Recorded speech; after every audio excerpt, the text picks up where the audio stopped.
I will start. It's a great pleasure to have Professor Ichiro Takaruchi. Takaruchi-sensei is a professor at Nagoya Institute of Technology and a team leader of the team leader of the data-driven biomedical science team at RIKEN AIP. He received his bachelor's, master's, and doctoral degrees from Nagoya University in Japan in 1996, 8, and 2000, respectively. He worked as a postdoctoral researcher in Montreal with Professor Yoshio Bengio. He got tenured assistant professor position at Mie University in Japan in 2001, associate and full professor at Nagoya in 2008 and 2015. His research interests include theory and algorithms for machine learning and its application to biomedical and material sciences. It's a great pleasure to have you again, Ichiro-sensei. So please go ahead. Thank you very much for introduction. So I'm Ichiro Takeuchi, and thank you very much for joining my talk today. First of all, I'd like to thank the organizer for this nice event. Today, I'm going to talk about the selective inference for deep learning model-driven hypothesis. This is a joint work with my 3 students. So this is a very brief introduction of myself. So as introduced, I'm a professor at Nagoya Institute of Technology, teaching statistics, data science, and machine learning. And I'm also team leader of data-driven biomedical science team at RIKEN AIP. And the mission of my team is to develop AI and machine learning methods for data-driven science. So let me start from what I mean by data-driven science. So this is the basic flow of traditional scientific research. In traditional scientific research, experts build hypotheses based on their knowledge or experiences. And in order to verify the hypothesis, they design experiments and conduct experiments. Then use the experimental data in order to quantify the reliability of the hypothesis. This process would be repeated many times for scientific findings. On the other hand, in data-driven scientific research, the flow would be slightly different. First of all, big data on the research target would be collected. Then AI or machine learning algorithm would be applied to the big data, and hypothesis would be constructed. Then the reliability of the hypothesis would be evaluated again by using the research big data. Experiment would be conducted perhaps by AI robot, and this process would be repeated. Today, I'm going to talk about this part. We're gonna discuss how to evaluate the reliability of the hypothesis obtained by AI or machine learning. When we use AI or machine learning in practice, our task is not only to develop methods that have good prediction accuracy, but also to think about, for example, ethical, legal, and social issue in AI. Also, interpretability and reliability are very important research topic in these days. And today, I'm going to talk about one of the reliability, statistical significance of the results obtained by AI or machine learning. Reliability in AI is studied in various aspects. For example, robustness is a very important concept because the complexity of AI increases the risk that a small change in the data leads to a big change in the result.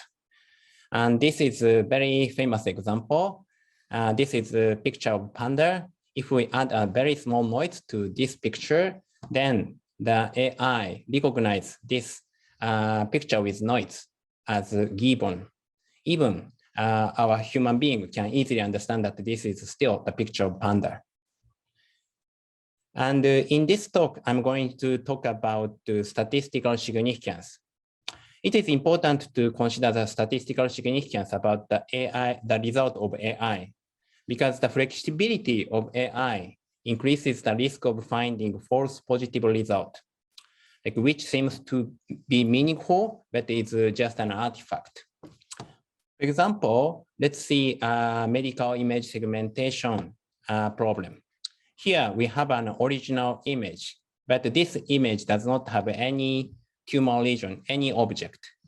But if we apply a segmentation algorithm to this image, then the algorithm says that this is the object region and this is a background region.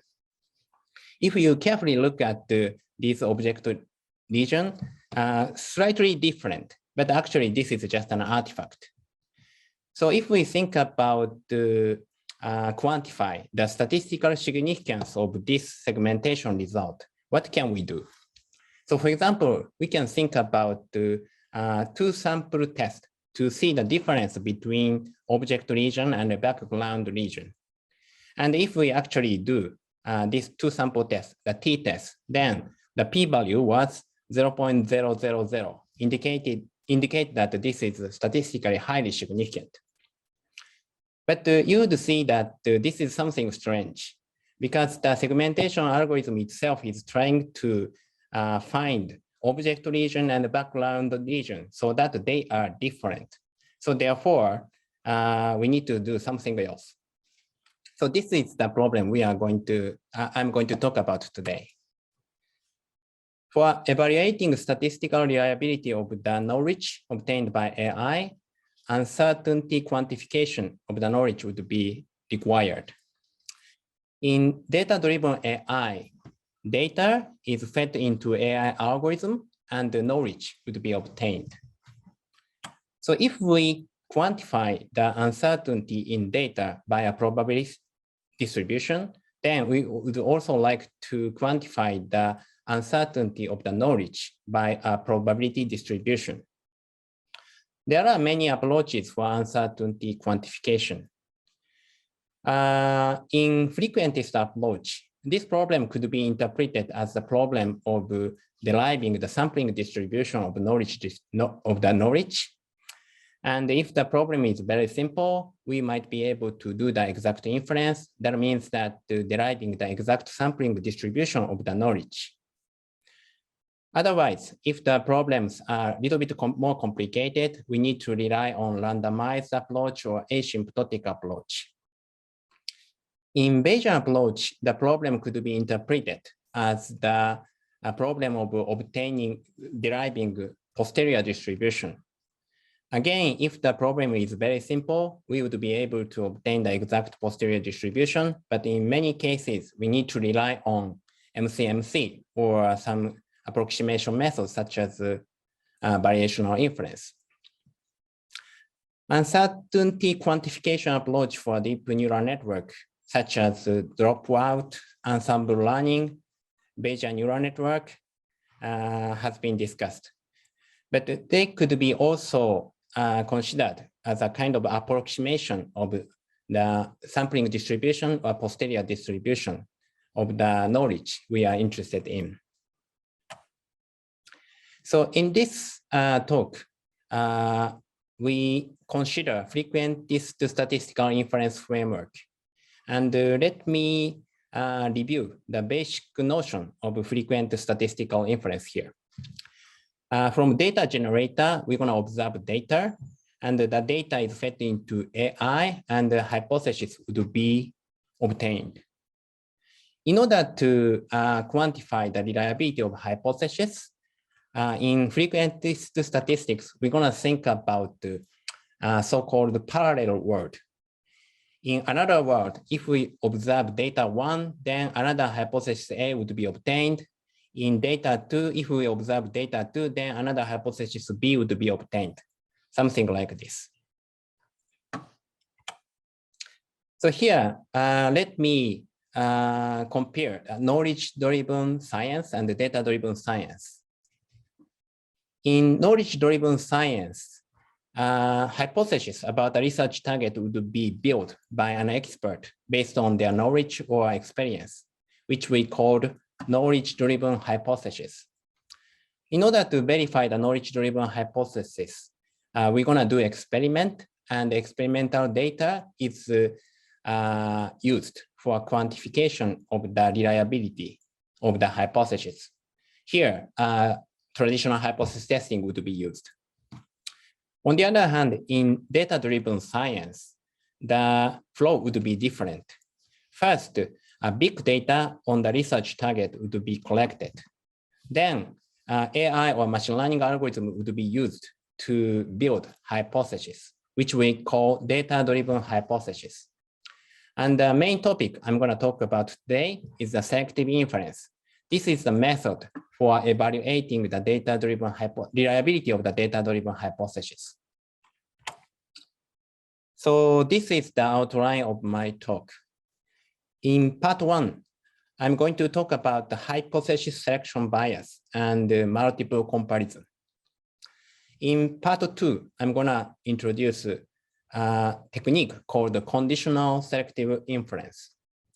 Then in part 3, I'm going to talk about our recent work on conditional selective inference for deep neural network. Okay, let me start from the part 1 about the hypothesis selection bias and multiple comparison. So as an example, let's think about the medical image segmentation. The goal of this problem is to identify the attention that object region in a medical image by segmentation. Given an original image, something like this, we'd like to identify the object and the background. So to simplify our understanding, let's think about the 5 times 5 image with 25 pixel values. So an image is represented as an n-dimensional random vector of pixel values x. Here, n it would be the 25. So the random image x would be obtained by adding noise vector epsilon to the true pixel value vector m. Here, we are going to assume that the epsilon is normally distributed. And the segmentation algorithm could be written as follows. Given a random image x, it returns the set of pixels in the object region and the set of pixels in the background. So this is the segmentation algorithm A. So we can interpret the segmentation result as data-driven hypothesis.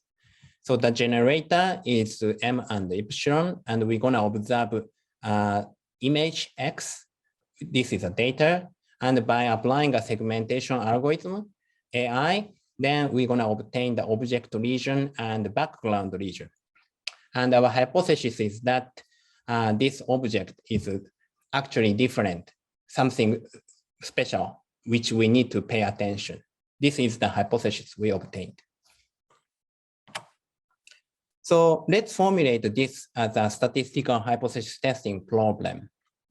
So here, the null hypothesis is that mean pixel value in the object region is the same as the mean pixel value in the background region. And the alternative hypothesis is that they are different. Here, the appropriate test statistic would be the difference of mean pixel values between object and the background region, which we're going to denote delta x. Here, note that the m here, the true pixel values, while x would be the observed random pixel values. And the statistical significance of the difference could be quantified by two-sided p-value, which is defined as the probability of having greater difference than that we observe. So this is the statistical hypothesis testing formulation of the image segmentation result. So let me compare knowledge-driven hypothesis and data-driven hypothesis in the context of this image segmentation problem. If we determine the object region and the background region before we look at the data, then they are knowledge-driven hypothesis. In this case, we can use a traditional z-test or t-test in order to quantify the difference between the object and the background region. On the other hand, if we apply the segmentation algorithm, that means that we're gonna look at the data in order to determine the object region and the background region. Then this segmentation result could be interpreted as a data-driven hypothesis. They are dependent on the data and the algorithm. So here, O and B are the object region and the background region. In the knowledge-driven case, they are non-random. But on the other hand, in data-driven hypothesis case, as I denote OX and BX, this is random, dependent on the data X.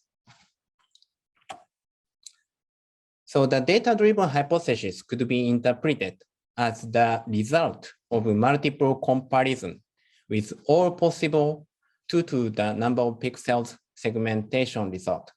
We can think about all possible 2 to the number of pixel segmentation result.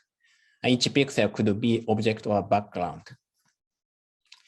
And if we think about the result of the segmentation algorithm is the one whose difference is the greatest among all possible segmentation results, then this is a kind of champion data. So we would need to collect the selection bias. This is indispensable for this multiple comparison. Okay, next, let's look at another problem, feature selection in linear model. Actually, this problem is the original problem where people study conditional selective inference. Here, the goal is to select a subset of 10,000 genes that are useful for predicting drug effects.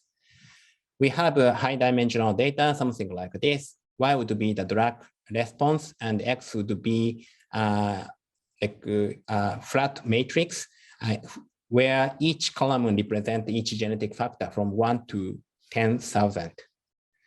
By using some feature selection algorithm, we want to select a subset of genetic factors that would be useful for predicting drug effects. And let's say in this case, genetic factor 257 are selected. Then think about a linear model with the selected features, and each coefficient would be estimated by least squared method, as shown here. And let me formulate this problem more.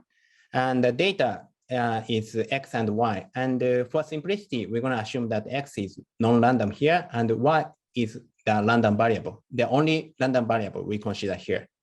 And the probabilistic model would be that the Y, the drug effect, would be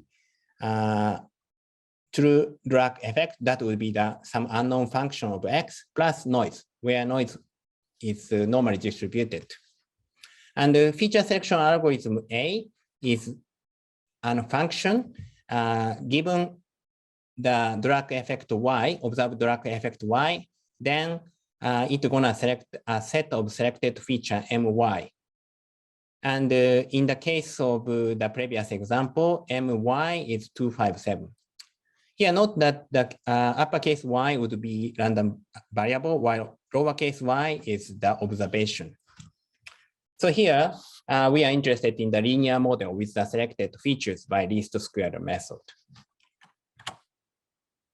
And this could be also considered as a data-driven hypothesis. The generator is μx plus epsilon, and the observed data is y, and the AI select a set of feature my, and we're going to obtain the knowledge about the coefficient as the coefficient of the selected features. And the statistical hypothesis testing problem is of this feature selection problem is formulated as follows. So as the inference target, we're going to think about the population least squared solution. Here, we're going to input the μx, which is unknown, to define the population least squared. And our null hypothesis is that the effect of the selected feature j is 0, while the alternative hypothesis is not. Here, the appropriate test of statistic would be least squared solution of the coefficient.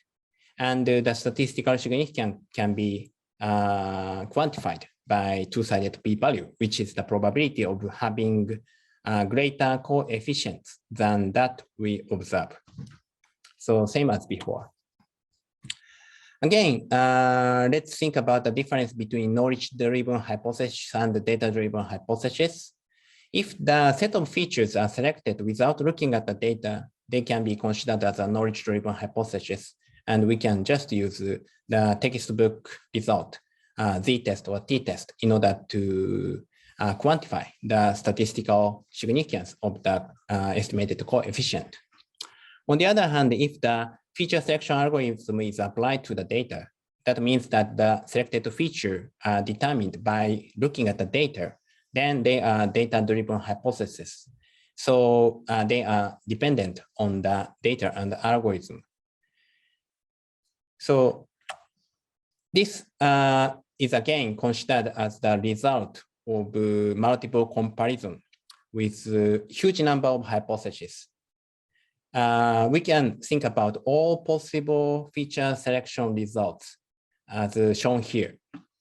And we can interpret that the data-driven hypothesis we have is the one that has the smallest p-value among all of those. And here, since we are looking at the champion data, collection of the selection bias would be indispensable in this multiple comparison situation. So, of course, multiple comparison is a very traditionally studied in the context of statistics. But in the traditional multiple hypothesis testing, only a handful of tests are considered. For example, the very typical example in the textbook about multiple comparison is that, for example, when we compare condition A, B, C, we need to think about the difference between A and B, B and C, and A and C. So three hypotheses are considered simultaneously. So this is a traditional multiple hypothesis testing situation. And in the context of genetic data analysis, which started around 2000, large-scale multiple comparison with tens of thousands of hypotheses were considered. For example, if we have tens of thousands of genes, if we want to test each of those genes, then large-scale multiple, it is a large-scale multiple testing problem. But here we have more hypotheses. The number of all possible hypotheses that AI or machine learning can produce is much more than the existing method can handle. So we need to develop some methods. So I'm going to summarize the part one by introducing the three approaches for multiple comparison collection. The most fundamental approach is to control the family-wise error rate. That is to control the probability of finding a false positive to be less than alpha. Here, alpha is the significance level, such as 0.05. And another approach is to control the false discovery rate, the expected proportion of discoveries that are false to be less than alpha.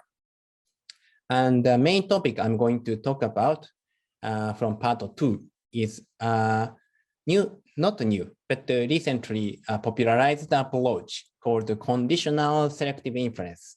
Here, we'd like to control the probability of finding a false positive conditional on the hypothesis selection event to be less than alpha. So I'm going to talk about what I mean by conditional on the hypothesis selection event after part two. So this is the summary of part one. So knowledge obtained by AI or machine learning algorithm is considered as data-driven hypothesis.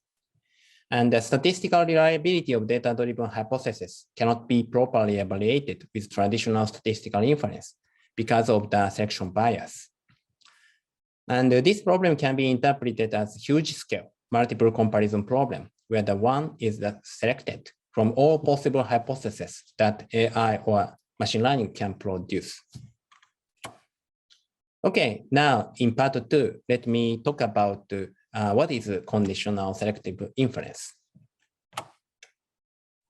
So this is the one I showed before in order to explain the basic notion of frequent frequentist statistical inference. And the key idea of conditional selective inference is to consider only the cases, that means only the parallel words where the same hypothesis is selected.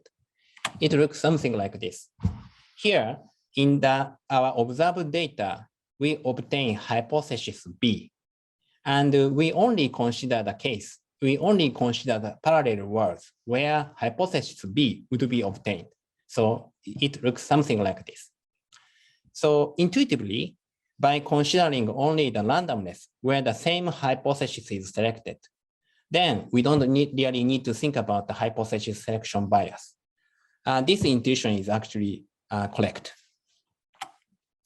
Let's look at this in different way. Let's think about this is a data space. A point in this data space indicates a data set. In the case of image segmentation, a point in the data space is an image. And in the case of feature selection, a point in the data space is a training data set. When we apply this point to AI, then we obtain hypothesis B. And if we think about another point is applied to AI, then another hypothesis would be obtained. But in conditional inference, we are interested in the set of points in the data space where the same hypothesis B would be selected. And it means that we would be able to think about the subset of data space in which a point would generate same hypothesis B. So conditional selective inference means that we're going to make an inference only in the subset of the database as shown here.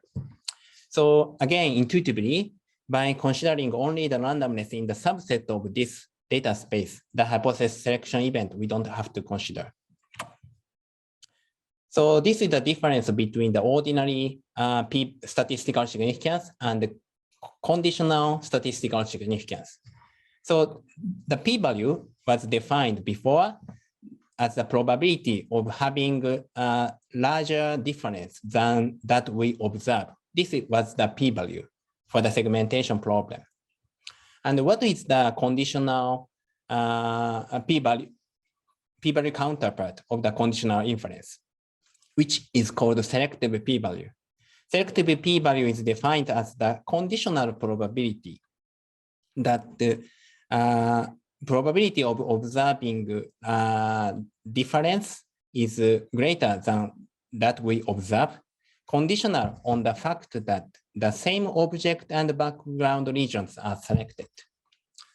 Here, remember that uppercase X here indicates random variables, while lowercase x indicates our observed data. So we only consider that uppercase X, where the same object and background region would be selected by the segmentation algorithm. So here, the main challenge of conditional selective inference is to characterize this selection event and compute this conditional probability. This is what we need to do in conditional selective inference. So to understand conditional selective inference, let's think about a simple example in image segmentation problem. Let's think about the most simple segmentation algorithm based on the threshold theta. If the pixel value xi is greater than theta, then we're gonna think about that pixel is in object region. And if xi, the pixel value is smaller than theta, then it is considered as a background. So here, in this very simple segmentation algorithm, selection event could be written as shown here. If the pixel I is in the object region, then xi should be greater than or equal to theta. And if pixel I is in the background region, and the pixel value xi should be smaller than theta. So remember that this was the selective p-value we defined before, conditional probability. And the conditioning part could be written as shown here in the case of this simple segmentation algorithm. This is just linear inequality, a set of linear inequality with respect to the data xi. Okay, next, let's think about the conditional selective p-value for feature selection problem.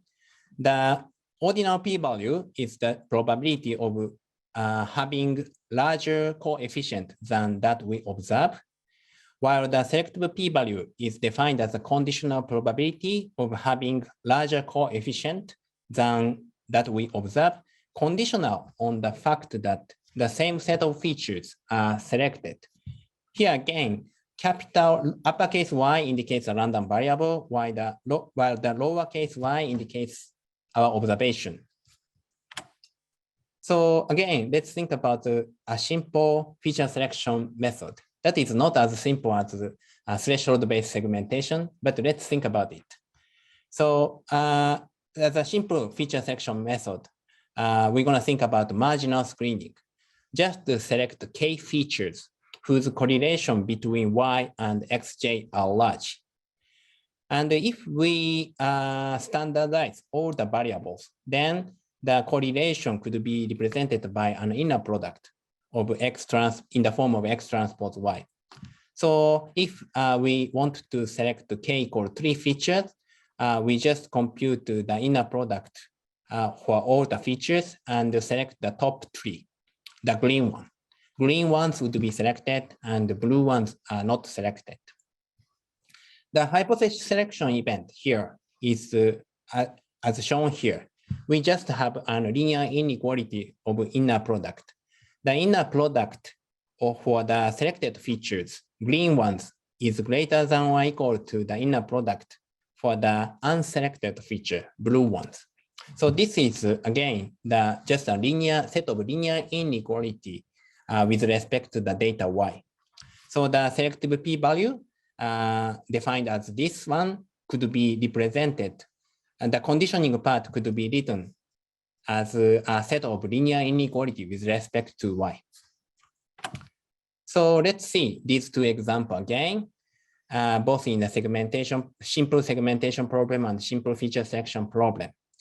In both cases, the hypothesis selection event could be represented by a set of linear inequality with respect to the data X and data Y.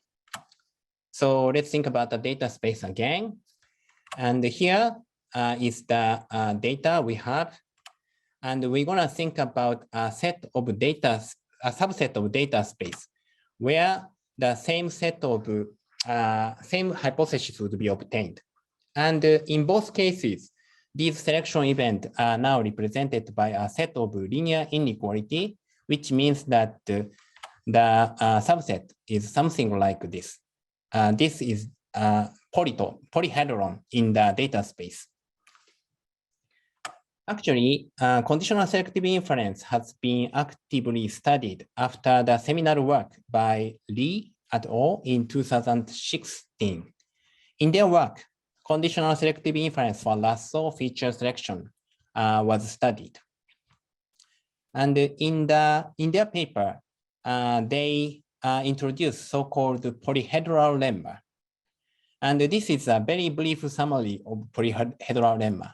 This tells that for what kind of problem we can actually conduct the conditional selective inference. So the two conditions are as follows. First, if the selection event is represented by a polyhedron, as the previous example, that is, the conditional event is represented by a set of linear inequalities in the data space, and the test statistic is linear function of the data, then the exact selective p-values can be computed based on truncated normal distribution. This is what Lee et al. Showed in the seminal work in 2016. So in order to understand why truncated normal distribution comes, let's see the picture below. So actually, by further conditioning on the sufficient statistics of the nuisance component, we have the sampling distribution on a line. If this is the direction of the test statistics, we're going to think about a line here. And we have this truncation by this polytope. We have a line segment as shown in the red line. So since the original data is normally distributed, what we have is a truncated normal distribution as in the right part of the figure. So this would be the sampling distribution, selective sampling distribution of the hypothesis when the selection event is represented by a polyhedron that is a set of linear inequalities. Actually, in the case of lasso, this is the case. So consider lasso is an algorithm to select a set of features and their signs, where M is the set of selected features and S is the set of their signs. And the test of statistics is the least squared solution for the selected model. So therefore, it could be written as a linear function of the data in the form of eta transpose Y. And the selective p-value for the lasso was defined as follows. The conditioning part is that the set of selected features are same, and the set of the signs are same. And this is just for the sufficient statistics for the nuisance component. So you can ignore about this. So this selective p-value has a nice desired sampling property as a p-value, which means that under the null hypothesis, this selective p-value is uniformly distributed conditionally on the selection event. So this is the desired property of the p-value should possess. On the other hand, if we forget about the selection bias correction, the naive, which we call naive p-value, these are highly distorted. So therefore, we cannot control the false positive rate to be less than alpha if we use naive p-value distribution. So this is the summary of part 2. Conditional selective inference has been actively studied as a promising approach for hypothesis selection bias collection. By polyhedral lemma, if the selection event is represented by a polyhedron, the selective p-values can be actually computed. This is the exact p-value, so this is the exact inference. And the selection event depends on each algorithm. So it is challenging to apply conditional selective inference to complicated algorithms such as deep neural network. But I'm going to talk about this challenge in part 3. So this is about our recent work on conditional selective inference for deep neural network driven hypothesis. Okay, so let's think about again the image segmentation problem by a deep neural network. Perhaps UNet is one of the most commonly used CNN for image segmentation task. UNet looks something like this. This has a U shape, repeating the downsampling, then upsampling. So this is the process of segmentation. UNet is free conditional convolutional network and has this kind of U shape. It is important to note that the CNN itself is a complicated function, but they consist of several basic simple components, such as convolution operation, ReLU activation function, max pooling, upsampling, or thresholding. So combining those simple components, CNN realizes very complex mapping. So let's think about the conditional selective inference for CNN-based segmentation. So if we write CNN-based segmentation algorithm as this way, given an image X, then what we want is to obtain the object region and the background region. So in order to do the conditional selective inference, what we need to do is to compute the conditional probability as shown here. This is the conditional probability of observing larger difference between the object and the background than that we observe, under the condition that the same CNN outputs are selected. And this is again the nuisance component, which you don't really have to consider. And how we can characterize this conditioning of the same CNN outputs are selected. So can we characterize the complicated selection event of CNN? So this is obviously not a polyhedron. So we cannot directly use the polyhedral lemma. So actually, the selection event of CNN segmentation algorithm is complicated. And this is just a schematic illustration, but it looks like something like this. It's very complicated. So remember that by conditioning on the nuisance component, what we need to do is to think about a line here. And in order to, we need to identify this set of line segments where the same segmentation result will be obtained by CNN. Here, the same segmentation result means that same pixels are selected as object, and the same pixels are selected as object, as a background. So how we resolve this problem? Our idea is as follows. We consider solving a sequence of segmentation problem for parameterized data in the direction of the test of statistics. Remember that this is the data space. So we think about moving the data along this line, then applying segmentation algorithm multiple times. More specifically, first, we're going to consider multiple final selection events with additional conditions. We do not, we consider not only the conditioning event that CNN output is same, but also we consider that other final events are same. So then run the segmentation algorithm for each of final selection event on the line. So it looks something like this. So we first look at this region and check whether the same segmentation result is obtained or not. And if it is yes, we're going to put the red line. Next, think about this one. And if the CNN output is different, we're going to put it blue. We're going to repeat something like this. So this is what we actually did for this problem.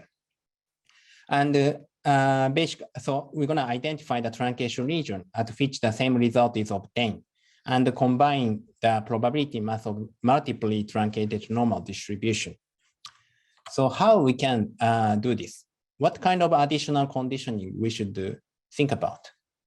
So our key idea is by additionally conditioning on the final selection events regarding the basic components of CNN, the selection event is characterized as a union of polyhedra. So I told you that the CNN composed of various types of basic operations such as convolution, ReLU, max pooling, upsampling, thresholding, etc. So consider a situation that an image is input to a unit, CNN. So then when we input this particular image, let's think about, for example, in one particular unit of the CNN, and in the activation function, a ReLU activation function, the data is located in the linear part of the ReLU activation function. And for this unit, the data is located in the flat part of the ReLU activation function. Or, for example, in this blue one, max pooling, the triangle one is greater than the circle one. Or in the thresholding, for this unit, the value was smaller than a threshold. So we're going to think about conditioning all these cases for each unit, whether the data is located either in the flat part or the linear part of the ReLU, which one is selected as a max pooling or something like this. So we're going to think about very finer selection events. But by conditioning on these kind of things, we can obtain this kind of finer selection event. And actually, what we want to obtain, the subset of the data space where the same CNN output would be obtained could be computed by using parametric programming approach, something like this. So here, if you are not familiar with parametric programming, this is something like a large algorithm or regularization path. The computational cost of doing this is almost same as a large algorithm or parametric programming. So by doing this, we would be able to compute the exact selective p-value for the result of convolutional neural network. So this is an example when we apply the method to brain tumor image segmentation. So the above two cases is the case where the true brain tumor exists. So these are the true brain tumor. And this is a segmentation result. So when we apply a naive test without considering the selection bias correction and the selective p-value as we propose, both produces p-value almost 0.000. This indicates that the both says that the segmentation results are statistically significant. And this is okay because we actually have a true brain tumor. So this is a true positive case. But let's look at the bottom two cases. This is negative cases. We don't actually have true brain tumor in this image. So it looks something exists here because of the normalization, but actually this is just a noisy image. I mean, there are no brain tumor. And when we apply selective p-value, the selective p-value was something like 0.67 or 0.45. So this is far greater than, let's say, 0.05. So this means that this segmentation result is not statistically significant. But if we forget about the selection bias correction, just comparing the object region and the background region, then the naive p-value was 0.000, indicates that this falsely say that this segmentation result is statistically significant. So by considering the conditional selective inference, we would be able to properly evaluate the statistical significance of the result obtained by CNN. Okay, so this is a summary. Knowledge obtained by AI is a data-driven hypothesis, which cannot be properly evaluated by traditional statistical inference. And the conditional selective inference is a promising approach for exact inference for data-driven hypothesis. So the main technical challenge of conditional selective inference is how to characterize the selection event. Actually, polyhedral lemma enables us to handle selection event represented as a polyhedron. But many practical problems are more complicated than this one. So our parametric programming approach can be used for more complicated selection events, such as DNN-driven hypothesis.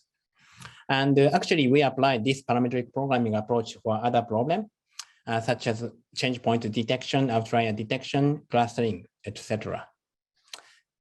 Okay, so this is the end of my talk. Thank you so much for your, for attending my talk. Thank you so much. Thank you, Ichiro-sensei. I believe what these results indicate that we do need this statistical significant test, because for a neural network, you can just feed in anything.